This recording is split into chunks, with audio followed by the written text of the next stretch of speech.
Hello students, कैसे हो सभी। आई होप सब अच्छे होंगे, मस्त मस्त होंगे। आज इस वीडियो के अंदर हम डिस्कस करने वाले हैं what is the meaning of Poisson distribution, what is the formula of the Poisson distribution, what are the condition so that questions read करते ही हमें पता चल जाए that we will apply Poisson distribution here. तो सबसे पहले उन कंडीशंस के बारे में बात करेंगे, उस फॉर्मूला के बारे में बात करेंगे। कुछ ना कुछ तो ऐसे प्रोज एंड कॉन्स होंगे ना, जो उसने बाइनोमियल से हमें पॉइजन पे जंप करा दिया, कोई ना कोई ऐसी कंडीशंस होंगी। तो उन सब चीजों के बारे में बात करते हैं। तो मेनली आज इस वीडियो के अंदर हम कॉन्सेप्ट करने वाले हैं पॉइजन का। In the next video we will discuss about some numericals. तो वेलकम टू गेट स्मैशर्स, मेरा नाम है अंकित अरोड़ा। बिना किसी देरी के शुरू करते हैं। सबसे पहले पॉइजन का जो हमारे पास फॉर्मूला निकल के आता है to find the probability that is equal to probability of x is equal to r e raise to power minus m raise to power r and divide by r factorial, divide by r factorial. अब आप कहोगे क्या क्या चीजें हैं, एक बार इसको थोड़ा सा हाईलाइट करते हैं। यहाँ पे देखो, एक्स यहाँ पे किसको शो कर रहा है, एक्स या आर कह सकते हो, हमारे रैंडम वेरिएबल को।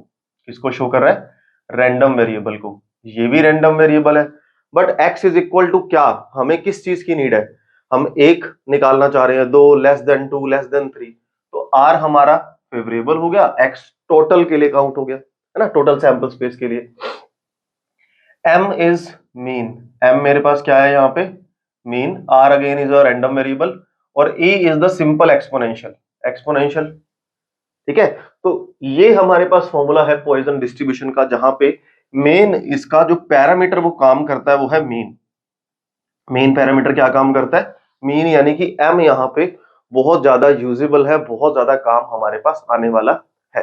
अब कौन सी ऐसी दो कंडीशंस हैं या कौन सी ऐसी दो प्रॉपर्टीज यहां पे लगी सो दैट क्वेश्चंस बाइनोमियल से होने बंद हो गए, या आप कह सकते हो डेफिनेटली हो सकते हैं लेकिन बहुत ज्यादा टफ है वो करना। जैसे देखो, अगर मैं आपको ऐसा बोलूं कि n is very large, n is very large, n is very large का मतलब है जब भी आपको ऐसा दिखे कि सैंपल स्पेस और ट्रायल बहुत ज्यादा होने वाले हैं, जैसे 1 lakh trials are there, 2 lakh, 3 lakh, 4 lakh. तो एक चीज सोच के देखो, बाइनोमियल क्या कॉम्बिनेशन 1 लाख के अंदर मैन्युअली सोल्व करना पॉसिबल हो पाएगा? यानी कि जब नंबर ऑफ द ट्रायल बहुत ज्यादा होंगे तब हम यहाँ पे यूज करने वाले हैं पॉइजन का। और इसको एक तरह से ये भी लिख सकते हो, n tends to infinity, infinity हुआ नहीं बट हाँ बहुत बड़ी अमाउंट में जा रहा है। ठीक है। तो दूसरा जो सबसे पहले एक चीज ध्यान रखनी है, p इज वेरी स्मॉल। अब p क्या है मेरे पास, प्रोबेबिलिटी ऑफ अक्रेंस। जो उसके अंदर p की बात हो रही है, प्रोबेबिलिटी ऑफ अक्रेंस, कुछ होने की बात हो रही है, उसकी जो प्रोबेबिलिटी होगी यानी कि p की जो वैल्यू होगी वो बहुत स्मॉल होगी। जैसे मैं आपको बोलूं कि एक बुक के अंदर 2 मिस्टेक्स मुझे मिली, अब वो बुक्स के अंदर कितने वर्ड्स हैं, मतलब लैक्स ऑफ वर्ड है, उनमें अगर मुझे 2 मिस्टेक मिली हैं तो मिस्टेक मिलने की जो प्रोबेबिलिटी है वो तो बहुत स्मॉल होगी। तो मतलब हम पॉइजन लगा सकते हैं। मैं आपको क्वेश्चंस भी बताऊंगा किस टाइप के क्वेश्चंस के अंदर पॉइजन लगने वाला है, सिर्फ कॉन्सेप्ट जरूर डिस्कस करेंगे बट यहां पे सारी कंडीशंस आपको बताता हूं। तो p इज वेरी स्मॉल, इस चीज को हाईलाइट कर लेना। नेक्स्ट, पॉइजन डिस्ट्रीब्यूशन के अंदर मीन, वेरिएंस और स्टैंडर्ड डेविएशन का फॉर्मूला क्या है, mean, variance and standard deviation. अब जैसे हमने बाइनोमियल के अंदर पढ़ा था ना, मीन np हो गया, variance np and then standard deviation, ऐसे ही अगर पॉइजन डिस्ट्रीब्यूशन आप लगा रहे हो तो मीन का फॉर्मूला हो जाएगा n इंटू पी, वेरिएंस का फॉर्मूला हो जाएगा n इंटू पी और स्टैंडर्ड डेविएशन का फॉर्मूला हो जाएगा n इंटू पी का रूट। मतलब आप ये कह सकते हो पॉइजन डिस्ट्रीब्यूशन के अंदर मीन और वेरिएंस आपस में इक्वल होते हैं। और ऑब्वियस सी बात है, यहाँ पे हम उसको किससे रिप्रेजेंट कर रहे हैं, m से। तो m की वैल्यू डिफाइन हो गई यहाँ पे n इंटू में p। तो आई होप अच्छे से क्लियर हुआ। ये दो कंडीशंस आप कह सकते हो जिसकी वजह से, या ये कौन जिसकी वजह से बाइनोमियल से हम जंप कर गए पॉइजन पे। और डेफिनेटली बाइनोमियल को तो मैंने आपको कंडीशन बताई थी, जो भी क्वेश्चन अगर पॉइजन से भी हो रहा है और बाइनोमियल से भी हो रहा है वो दोनों अप्लाई कर सकते हो, लेकिन आपको क्वेश्चन पढ़ते ही पता चल जाएगा जो मैं कंडीशंस यहाँ पे बताने वाला हूं। नेक्स्ट, अब यहाँ पे सबसे पहले कुछ एक हिंट की बात करते हैं कि कैसे हमें क्वेश्चन पढ़ते ही पता चलेगा कि यहाँ पे पॉइजन डिस्ट्रीब्यूशन लगने वाला है। सबसे पहला हिंट, ये थोड़ा सा आपको अजीब लगेगा हिंट देखने में, लेकिन ये हिंट इतना ही इंपॉर्टेंट है जितना पॉइजन डिस्ट्रीब्यूशन इंपॉर्टेंट है। Poisson distribution. अब आप कहोगे सर ये क्या मजाक है, सुनो एक बार मेरी बात। पॉइजन डिस्ट्रीब्यूशन के जितने भी क्वेश्चन है आप लास्ट ईयर अपने एग्जाम्स क्वेश्चन पेपर निकालो, 95-99% हर एक क्वेश्चन के अंदर स्पेशली वर्ड मेंशन होगा by using Poisson distribution solve this, by using Poisson distribution solve this. In short ये वर्ड ही एज इट इज आपका क्वेश्चन के अंदर आ जाएगा। ये सबसे बड़ा हिंट है पॉइजन डिस्ट्रीब्यूशन के लिए, है ना।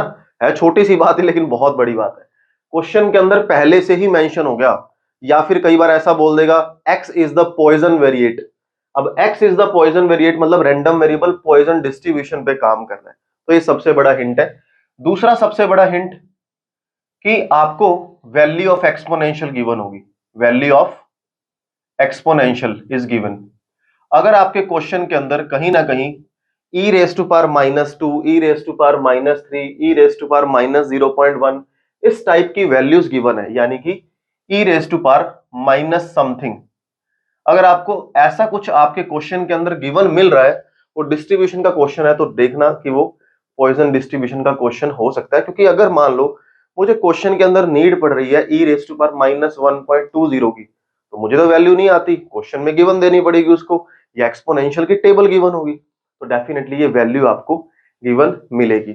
और एक्सपोनेंशियल की खुद की वैल्यू क्या होती है, 2.718, तो एक्सपोनेंशियल की ये वैल्यू मेरे पास पहले से ही अपने पास मिलेगी। तो सेकंड सबसे बड़ा हिंट ये हो गया। नेक्स्ट है, अब कौन कौन से ऐसे क्वेश्चंस हैं, कौन कौन से ऐसे क्वेश्चंस हैं जिसमें आप आइडिया लगा सकते हो कि यहां पे पॉइजन डिस्ट्रीब्यूशन डेफिनेटली मिलने वाला है। तो सबसे पहले टाइप का क्वेश्चन है number of phone call record. Number of, file में आपको डिस्क्रिप्शन में ही दे दूंगा, number of phone calls record. In short कि जब भी किसी डिपार्टमेंट के अंदर, और खास करके यहां पे क्वेश्चन बनता है गवर्नमेंट डिपार्टमेंट में, तो किसी भी पब्लिक डिपार्टमेंट के अंदर या प्राइवेट या गवर्नमेंट डिपार्टमेंट के अंदर फोन कॉल्स का डाटा जब बात की जाए तब पॉइजन डिस्ट्रीब्यूशन के ज्यादा चांसेस हो जाते हैं, क्योंकि number of the phone call ही बहुत होंगे ना।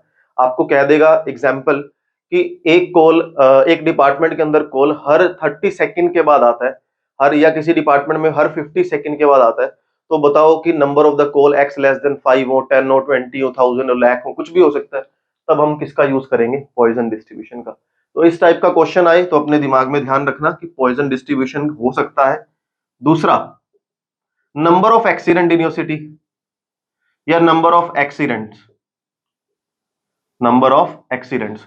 अब यहां पे नंबर ऑफ एक्सीडेंट्स की क्यों बात हो रही है, एक ध्यान से सोचो। अगर मैं आपको बोलूं कि हरियाणा स्टेट के अंदर एक्सीडेंट होने की प्रोबेबिलिटी क्या है, हम लोग डाटा देख लेंगे कि इतने लैक्स पीपल है, या 20, 30, 40, 50 लैक्स पीपल है, उनमें से 20 का मान लो एक्सीडेंट हुआ, या समथिंग 50 का एक्सीडेंट हुआ, तो 50 बाई टोटल एक्सीडेंट होने की प्रोबेबिलिटी तो निकल सकती है। पर मैं आपको ऐसा बोल दूं इतने पीपल है, एक्सीडेंट ना होने की प्रोबेबिलिटी निकालो, विच इज नॉट पॉसिबल, या बहुत ही ज्यादा हार्ड निकालना हो गया, तो इसका मतलब फेल की प्रोबेबिलिटी यहां पे हम काउंट ही नहीं करते, सारा कुछ काम एक पी से ही चल जाता है, पी से ही वैल्यू काम चल जाती है। तो number of the accidents.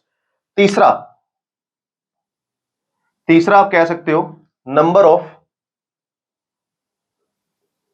Print mistake. अभी जो मैंने एग्जांपल भी लिया था, number of print mistakes in a good book. एक अच्छी बुक के अंदर प्रिंट मिस्टेक आने की प्रोबेबिलिटी कि 10 मिस्टेक आ जाएं, लेस देन 10, लेस देन 4, कुछ भी, तो print mistake in a good book, अगर वो एक अच्छी पब्लिशर की बुक है तो उसमें प्रिंट मिस्टेक होने के चांसेस कितने कम हो जाएंगे, जो कि वेरी स्मॉल है, यानी कि probability of occurrence of the mistake is very small. तो वहां पे पॉइजन डिस्ट्रीब्यूशन एक गुड बुक के अंदर। या फिर जैसे इस टाइप का कोई क्वेश्चन आ जाए कि number of deaths due to rare disease, कोई बहुत रेयर डिजीज है, कोई बहुत ही रेयर डिजीज है जिससे मरने वाले लोगों की संख्या क्या है। अगर 1 करोड़ लोगों में से 5 लोग मर रहे हैं किसी रेयर डिजीज से, यानी कि कोई ऐसी डिजीज से जो बहुत ही कम होती है, तो इसका मतलब वहां पे प्रोबेबिलिटी ऑफ अकरेंस, उस डिजीज के होने की प्रोबेबिलिटी बहुत स्मॉल होगी। मतलब पॉइजन डिस्ट्रीब्यूशन हमें हिंट वो देके जा रहा है। नेक्स्ट है अगर कुछ ऐसा आपको मिल जाए, number of defective material, number of defective product कह सकते हो in a factory, product in factory, किसी फैक्ट्री के अंदर, किसी फैक्ट्री के अंदर डिफेक्टिव प्रोडक्ट आने की जो प्रोबेबिलिटी है वो कितनी कम होगी, क्योंकि मतलब लैक्स ऑफ प्रोडक्ट बन रहे हैं, उनमें से 5 10 15 20 खत्म भी हो गए, खराब भी हो गए, तो उनके खराब होने की प्रोबेबिलिटी कितनी हो जाएगी, बहुत स्मॉल हो जाएगी। तो अभी हमने जो डिस्कस किया वो था पॉइजन डिस्ट्रीब्यूशन का formula, exponential mean, r is the random variable, conditions की एन बहुत बड़ी वैल्यू होगी, पी स्मॉल होगी, है ना। मीन क्या होता है, वेरिएंस क्या होता है, स्टैंडर्ड डेविएशन क्या होता है, क्या हिंट हम लेके जा सकते हैं क्वेश्चन के अंदर, और क्या ऐसे क्वेश्चंस हमारे पास पूछे जाने वाले हैं। In the next video we will discuss about the different type of numerical, 2-3 आपको न्यूमेरिकल में कराऊंगा, सो दैट अच्छे से आपको क्लियर हो जाए कि हम लाइव क्लासेस में क्वेश्चंस किस तरीके से करने वाले हैं। तो नेक्स्ट वीडियो के अंदर मिलते हैं, एक न्यूमेरिकल वीडियो के अंदर। तो मिलते हैं जी अगली वीडियो में। Have a good day to all of you, bye bye bye. और अगर आपको वीडियो अच्छी लगी है, समझ आया है, कॉन्सेप्ट समझ आया है, तो वीडियो को लाइक और शेयर करना ना भूलें। Bye bye, have a good day to all of you, bye.